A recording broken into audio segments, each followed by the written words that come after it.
We are your home theater and AV questions answered. This is AVRant. Want your home theater or AV question answered by Tom and Rob? Send it to question@avrant.com. Welcome to AVRant. I'm Tom Andry, and I'm here with Rob H. Alright, are you going to make me read this whole thing? Can't we sum this up? No, there's too much. Let me sum it up. That patch. It's forever. It's broken up into paragraphs. All right, Anonymous. This comes from Anonymous. Okay, we know the person's name, but we're not telling you. Anonymous is in the process of getting his speakers, tweeters replaced by the manufacturer, so until everything is squared away, we're avoiding the details so that no blame mistakenly gets placed upon anybody. All right, so we're going to be real general with this. Yes. The speakers in questions have been recommended by us, and they use a planar type tweeter rather than a regular dome.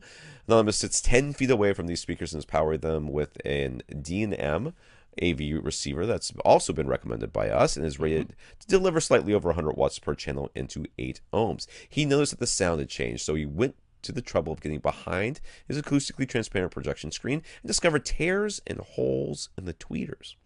He was understandably shocked. He contacted the manufacturer. After some back and forth, the primary suspect described by the manufacturer was amplifier clipping. Some numbers were laid out saying the speakers have a sensitivity of 86 decibels, 1 watt, 1 meter, and that from 10 feet away with around 100 watts per channel from the amplifier, the maximum safe output level would be 97 dB at the seats. It was further explained that with the master volume set at 0 dB, there might be peaks as loud as 105, which might demand as much as 800 watts, and this would cause the amplifier to clip.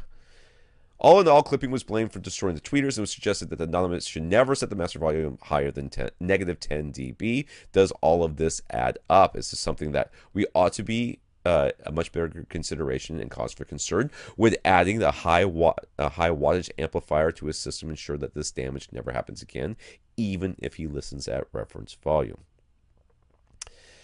All right, the whole reason this is in here because Rob wants to say something. So I'm going to let Rob. I'm going to let Rob say the thing he wants to say.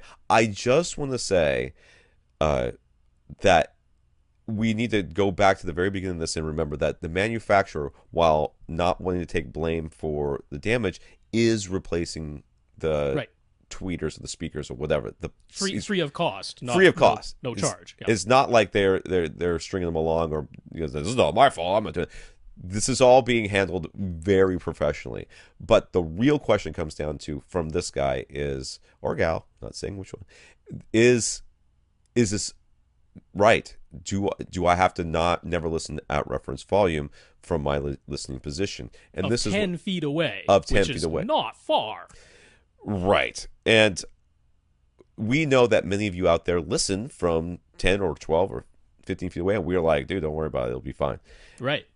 So, Rob, is it fine?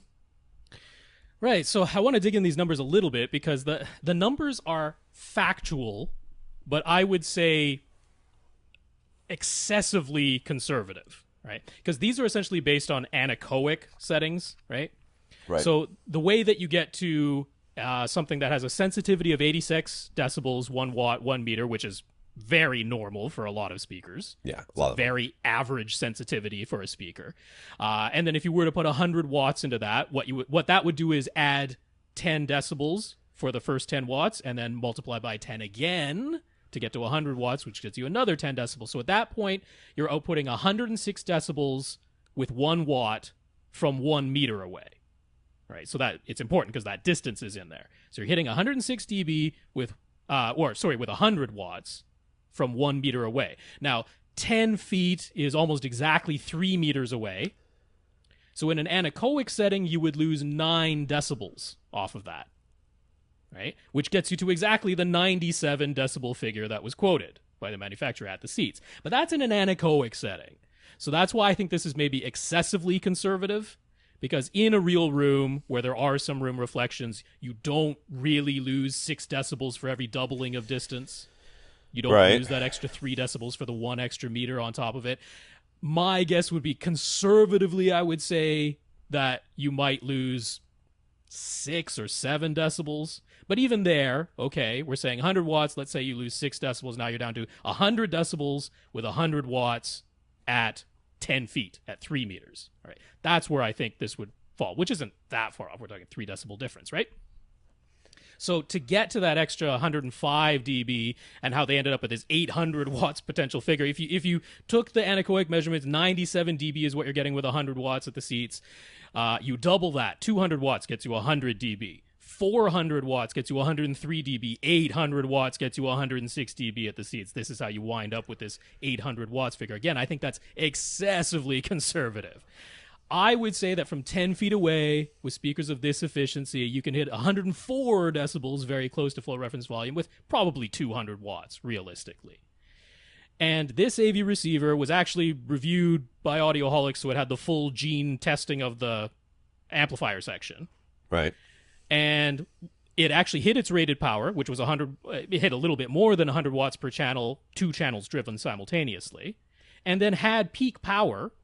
So that extra little bit of power that it can get just for a very short amount of time, of about 175 watts. So not quite doubling the power for a full extra 3 dB, but, right. 175 watts or so. So realistically, maybe, really, truly, genuinely, mathematically, maybe you cannot hit a full 105 decibels with this amplifier and these speakers from that distance. But you should be able to get pretty darn close, like 103, 104. Right. Right. Now, I know that these speakers, the manufacturer has, demoed them. People have listened to them at a distance greater than 10 feet, something closer to 12 or 13 feet, at greater than 100 decibels. But they did have a more powerful amplifier attached to it at the time. So all of this is to say, is it just sheer volume? Is it just sheer loudness of output that destroyed the tweeters in these speakers? And that seems unlikely. Right. These speakers can absorb 300 or 400 watts peak, 150, 200 watts continuous, but like 300 or 400 watts peak, they can absorb that. They can play sustained at over 100 decibels from greater than, or around 12 feet away. So the chances that just hitting 105 dB peak for a moment would destroy the tweeter. And what this is a blown tweeter. Right? Yeah. So Tom's blown a tweeter. I've blown a tweeter. But in both instances, it was basically user error. It was test signals that were played way too loud by accident, right? By accident. Yeah, that's exactly what happened to me. But that's more or less what happened to us. So I do think that it's a clipped signal.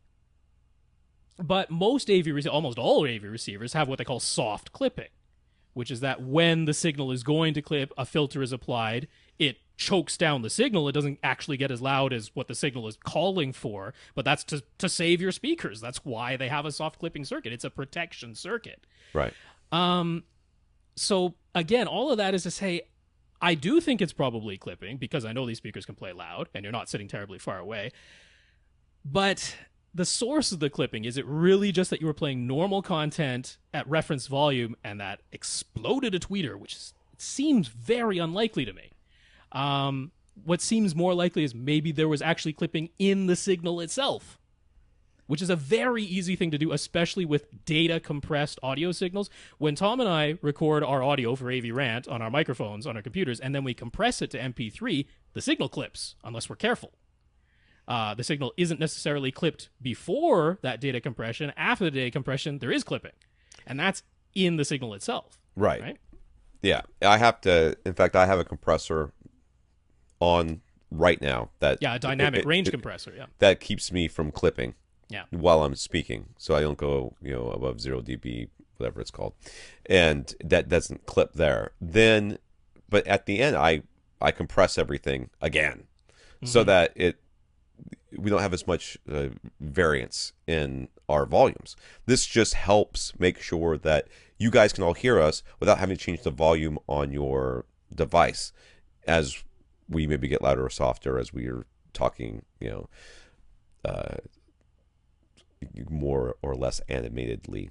So this helps keep that dynamic range, but we can and do clip, especially if we get loud. When Liz was on last, I think she clipped a whole bunch at the very beginning, and then didn't. And that was just a headset mic. That was a real problem. Yeah, the microphone itself was clipping, not even just the what So was the clipping available can in Signal. that clipping can happen at the mic. The clipping can happen in the recording. The clipping can happen in the data when when they compress it for you. There can be a lot of different clipping that happens. Yeah. If the recording itself is clipping, it is telling the speaker to reproduce a clipped sound. Yeah. Which, if you were to look at a waveform, Would just it go looks like it's supposed to be this nice wave going up and down, smooth, like a sine wave, right? You get to a clipping and it turns into a flat line, right. which the speaker tries to produce that. And so, I mean, when you're talking about a planar type of driver, I mean, you can basically just take a piece of aluminum foil and try to just pull it apart. Next to impossible, right? Right. It's like, it's got a lot of strength that way, but tear it sideways tears very easily. And that's unfortunately what a clipping signal will do. It's it's supposed to be moving back and forth very nicely. It's super strong that way, but then you get this signal that says go stop hard and go back the other way, and it twists itself. Right. And that'll destroy a dome tweeter too.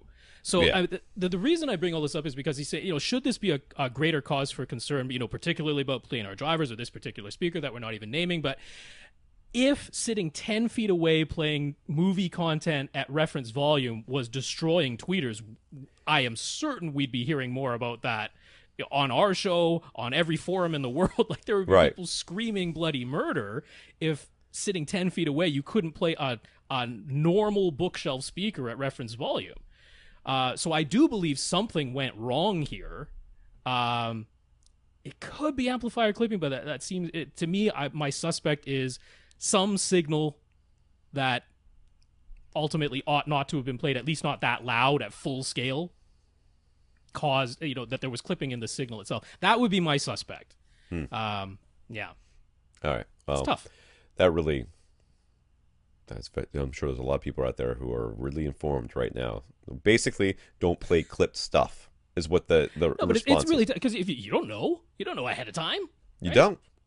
You listen to a piece of music that you downloaded, it has some clipping in it. How would you know? Yeah. So yeah, it's really unfortunate because you say, well, you have to be a little bit careful. I mean, maybe if it's something new, you just don't play it that loud the first time. Make sure there isn't some horrible distortion or clipping in the signal itself. Right. But yeah, Awesome. Sucky situation.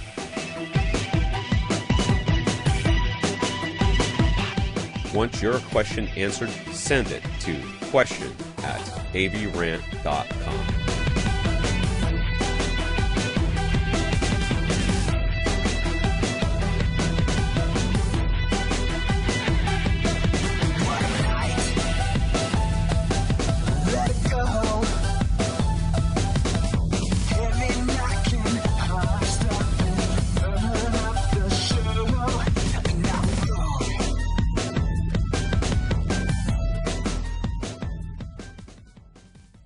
This is AVRant.